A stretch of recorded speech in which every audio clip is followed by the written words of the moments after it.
Hello बच्चों, आज की क्लास में हम लोग देखेंगे कि अकाउंटिंग करते टाइम हम अकाउंट्स को डेबिट और क्रेडिट किस तरह से करते हैं।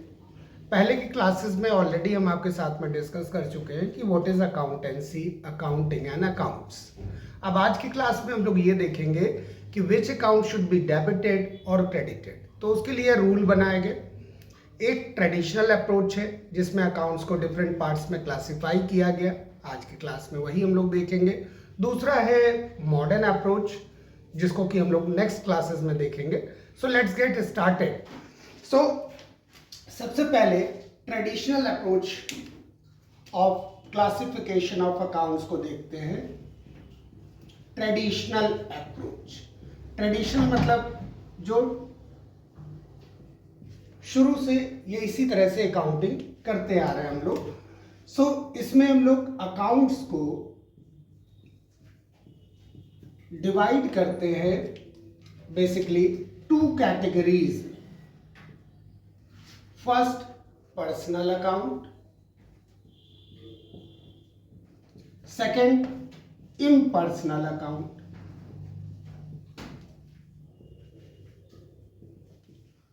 तो पहले ये समझ ले कि पर्सनल अकाउंट और इम्पर्सनल अकाउंट में डिफरेंस है क्या। पर्सनल अकाउंट ये माना गया कि बिजनेस पर्सन्स के बीच में ही होता है, तो इसलिए जो मेन अकाउंट है बिजनेस का दैट इज पर्सनल अकाउंट। और जो भी अकाउंट्स पर्सन से रिलेट नहीं करते वो सारे अकाउंट इम्पर्सनल अकाउंट है। अब इसको वन बाय वन हम लोग इसके कैटेगराइजेशन को समझते हैं क्योंकि इसमें भी सब कैटेगराइजेशन किया गया। अब पर्सनल अकाउंट का कैटेगराइजेशन कुछ इस तरह से है। इसको 3 पार्ट्स में डिवाइड किया गया जिसको कि आप रैन से याद रख सकते हैं। रैन R for representative personal account, A for artificial personal account and N for natural personal account. So basically personal account is divided into 3 parts and impersonal account means वो account जो कि person से relate नहीं करेंगे। It is divided into simply R and N which is real account and nominal account. So basically we have to understand these 3 and these 2 types of account. In 5 accounts को हम लोग को traditional classification of accounts में समझना है। सो let's get started, one by one समझते हैं इनको और ये जानेंगे इसके साथ में कि कब हम किस अकाउंट को डेबिट करेंगे, कब और किस अकाउंट को हम क्रेडिट करेंगे और क्यों डेबिट करेंगे और क्यों क्रेडिट करेंगे।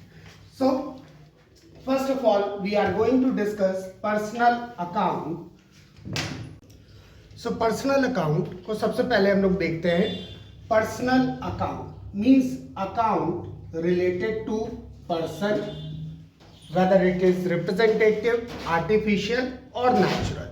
तो ये माना गया कि हम चाहे लाइफ हो हमारी या बिजनेस हो, दोनों में ही 2 ही तरह के लोग हमारे कांटेक्ट में आते हैं, या तो वो हमें कुछ देते हैं या हमसे कुछ लेते हैं। तो इस अकाउंट का एक बहुत ही सिंपल सा रूल बनाया गया, debit the receiver and credit the giver. Debit the receiver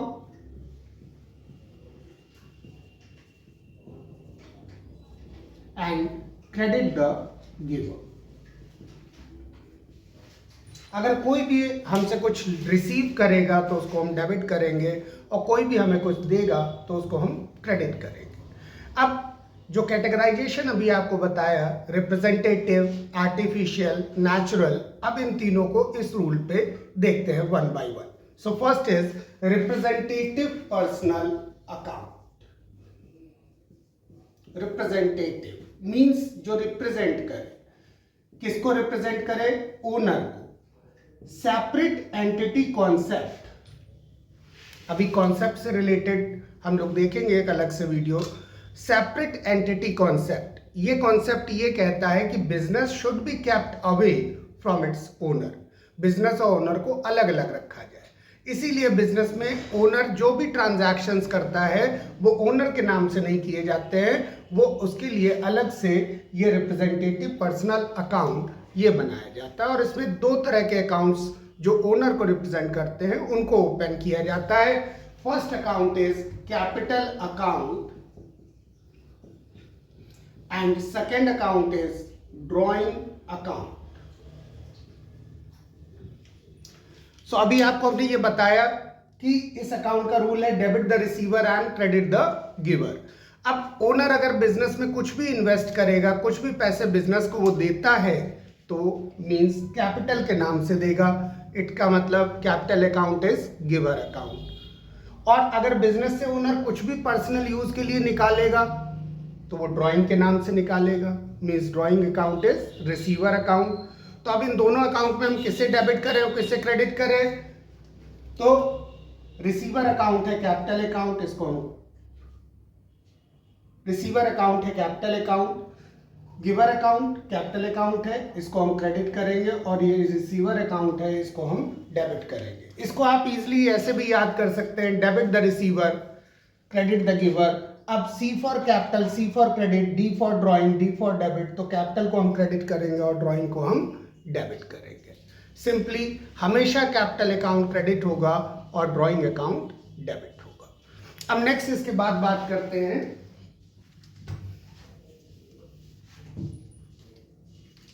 artificial personal account.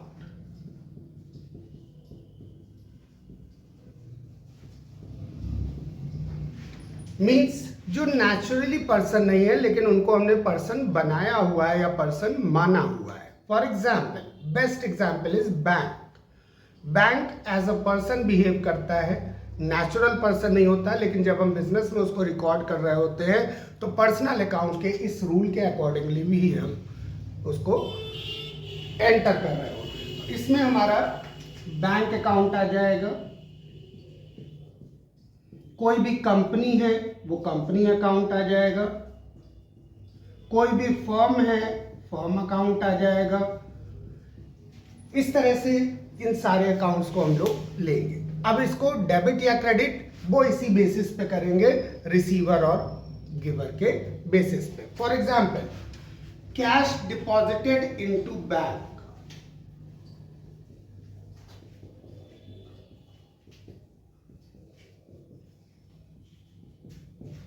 तो यहां पे इस ट्रांजैक्शन में हम देखें तो बैंक कैश का रिसीवर है, बैंक कैश रिसीव करेगा, so we will debit. But when we will withdraw cash from business, bank withdraw cash from bank, so इस केस में बैंक कैश का गिवर है और यहां पे अब हम लोग इसको क्रेडिट करेंगे। So in this way in personal account we will debit और credit the things. So representative हो गया, आर्टिफिशियल हो गया। अब बात करते हैं नेचुरल पर्सनल अकाउंट की, जो कि बाय नेचर पर्सन है, जैसे राम, श्याम, मोहन, सीता, गीता, लाइक दिस। तो इन सब में भी रूल यही एप्लीकेबल होगा, debit the receiver and credit the giver. So this is all about personal account, जो कि ऑपरेट होगा एक सिंपल रूल पे। अब इसके बाद हम लोग बात करते हैं उस अकाउंट की जो कि इम्पर्सनल होगा, जो कि पर्सनल नहीं है, यानी पर्सन से रिलेट नहीं कर रहा है। That's why it is impersonal account. और इसमें हम लोग पढ़ेंगे दो account. So first is real account, means जो भी चीजें हमें बिजनेस में दिख रही हैं, विजिबल है आइटम्स, वो सारे रियल हम मानेंगे, और जो नहीं दिख रही हैं वो सब नॉमिनल है। सो इस अकाउंट का जो रूल है वो है डेबिट व्हाट कम्स इन, जो आया उसे डेबिट करो, and credit what goes out, जो गया उसे क्रेडिट करो। लाइक एज अभी हम लोगों ने देखा कि deposited cash into bank,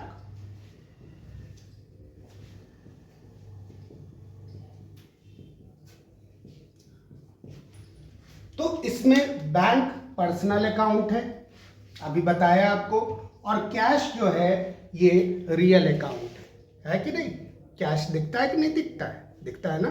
so it is real account. अब जो भी चीज दिखेगी या तो वो बिजनेस में आते दिखेगी या बिजनेस से जाते दिखेगी, और रूल सिंपल सा अप्लाई करेंगे, debit what comes in and credit what goes out. So यहाँ पे deposited cash into bank, so bank personal account है, ये उससे ऑपरेट होगा। Debit the receiver, credit the giver, यहाँ पे बैंक रिसीव कर रहा है, इसको हम डेबिट कर देंगे, और कैश यहाँ पे हमारे पास से जा रहा है, इसको हम क्रेडिट कर देंगे। Reverse will be case when we will withdraw cash from bank. Bank से अगर हम कैश निकालते हैं तो यहाँ पे भी कैश रियल अकाउंट रूल से ऑपरेट होगा, तो यहाँ पे कैश जा रहा है, सॉरी यहाँ पे कैश आ रहा है, इसको हम डेबिट करेंगे, और बैंक गिवर है यहाँ पे, इसको हम क्रेडिट कर देंगे। सो यहाँ पे सिंपली कैश डेबिट हो जाएगा और बैंक क्रेडिट हो जाएगा। In this way we will और pass journal entries for real account. एक और देखते हैं, bought furniture for cash. Furniture खरीदा, तो बिजनेस में आया क्या, फर्नीचर, फर्नीचर को डेबिट कर देंगे, और बिजनेस से गया क्या, कैश, कैश को क्रेडिट कर देंगे। सो सिंपली यहाँ पे ये दोनों ही रियल अकाउंट थे, तो ये debit what comes in, credit what goes out के कॉन्सेप्ट पे एप्लीकेबल हो गए। सो आई थिंक आपको ये समझ में आ गया होगा कि रियल अकाउंट क्या है और रियल अकाउंट ऑपरेट कैसे होता है। Now the last one is nominal account, यानी ऐसी चीज है जो कि हमें बिजनेस में नहीं दिखती है। सो जो चीजें हमें दिख रही है उसको हमने रियल अकाउंट में लिख लिया। अब जो चीजें हमें बिजनेस में दिखती नहीं है लेकिन उसको एंटर करना जरूरी है, उसको हम लोग लिखेंगे nominal account. So next impersonal account is nominal account. अब ऐसी कौन सी चीजें होंगी जो दिखेंगी नहीं लेकिन उनको रिकॉर्ड करना जरूरी है, तो वो है एक्सपेंसेस, खर्चे। कैश तो जाता दिखेगा लेकिन खर्चे नहीं दिखेंगे। इसी तरह से कोई इनकम, कैश आता दिखेगा लेकिन वो इनकम नहीं दिखेगी। तो ये अकाउंट सिंपली ऑपरेट करता है एक्सपेंसेस, इनकम, लॉस, गेन, इन चीजों में। सो सिंपली इसका रूल है, डेबिट ऑल एक्सपेंसेस, जितने भी एक्सपेंसेस हैं उनको डेबिट करो, and losses, and credit all incomes and gains. जो भी इनकम है उसको क्रेडिट कर दे। Like as I said, paid cash या paid rent. Simply I said paid rent. अब यहां पे रेंट तो हमें दिखने वाली चीज है नहीं, मीन्स ये नॉमिनल अकाउंट है। अब किसी को भी किराया देंगे, रेंट देंगे, तो वो हमारे लिए एक्सपेंस है। सो रेंट को हम क्या करेंगे, debit. So rent account debit हो जाएगा। अब यहाँ पे क्वेश्चन ये आता है कि क्रेडिट हम किसे करेंगे, तो जब कभी भी पेड वर्ड आया तो पे हम क्या कर रहे होंगे, कैश, और ऐसे में कैश अकाउंट को हम क्रेडिट करेंगे। सो सिंपली रेंट डेबिट होगा और कैश क्रेडिट होगा। इसी तरह से हम कहें रिसीव्ड कमीशन, कमीशन रिसीव हुआ। अब कुछ भी रिसीव हुआ तो वो हमारे लिए इनकम है, कुछ भी पेड हुआ वो हमारे लिए एक्सपेंस है। तो यहाँ पे कमीशन हमारे लिए इनकम है और इनकम को हम क्या करेंगे, अभी बताया आपको, क्रेडिट कर देंगे। सो कमीशन को हम लोग क्रेडिट कर देंगे। डेबिट किसे करेंगे, तो जब कभी भी रिसीव्ड वर्ड आया तो ये समझ जाइए कि कैश रिसीव कर रहे हैं और वहां पे कैश अकाउंट को हम लोग डेबिट कर देंगे। So in this way all accounts are operated by these three simple rules: personal account rule, real account rule and nominal account rule। अब इसमें आपको सबसे पहले ये पहचानना होता है कि कौन सा अकाउंट पर्सनल है, कौन सा रियल है, कौन सा नॉमिनल है। आई थिंक इस वीडियो के बाद आपको ये समझ में आ गया होगा कि किस तरह से हम लोग डिस्टिंग्विश कर सकते हैं। और एक बार हम ये डिस्टिंग्विश करना सीख गए कि रियल, नॉमिनल, पर्सनल क्या है, तो इनके रूल्स के अकॉर्डिंगली हम इनको डेबिट और क्रेडिट करना भी जान जाएंगे। तब तक आप चैनल को सब्सक्राइब करके रखिए और बेल आइकन दबाना मत भूलिएगा, जिससे कि जब हम मॉडर्न क्लासिफिकेशन का नया वीडियो बनाएं तो आप तक बहुत ही आसानी से उसका नोटिफिकेशन पहुंच पाए। Thank you very much.